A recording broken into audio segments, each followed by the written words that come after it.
যদি আপনি আমি চাই, এটা একটা হাদিস, যদি আপনি আমি চাই, পছন্দ করি যে আল্লাহ পাক আমাকে বেহিসাব রিজিক দান করুক, চাই না আমরা? রিজিক মানে সম্মান, জ্ঞান, খাবার, কাপড়, বাসস্থান, রিজিক, সবকিছু রিজিক।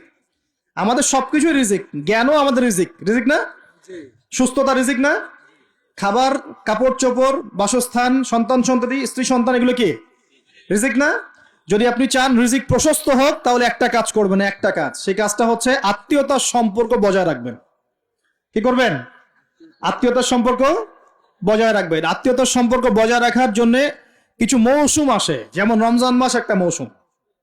এই রমজান মাসে নিজে খাবেন, আত্মীয়দেরকে হাদিয়া দিবেন, তাদের বাসায় রমজানের বাজার পৌঁছে দিবেন, ঈদের হাদিয়া পৌঁছে দিবেন, আত্মীয়তার সম্পর্ক জোড়া লাগবে। কোন কোন ক্ষেত্রে মাহফিলে দান করার চাইতে নিকট আত্মীয় পরিবারের পিছনে খরচ করলে বেশি নেকি হয়। বিশ্বাস করলেন না? মনে করতে পারে এটা তো আল্লাহর রাস্তায় ব্যয়, এর চেয়ে কি বড় ব্যয় হতে পারে? হ্যাঁ, হতে পারে।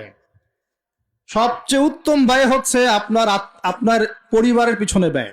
হালাল টাকা থেকে, হালাল উপার্জন থেকে যে ব্যয়টা আপনি পরিবারের পিছনে করেন, এটা সর্বশ্রেষ্ঠ ব্যয়।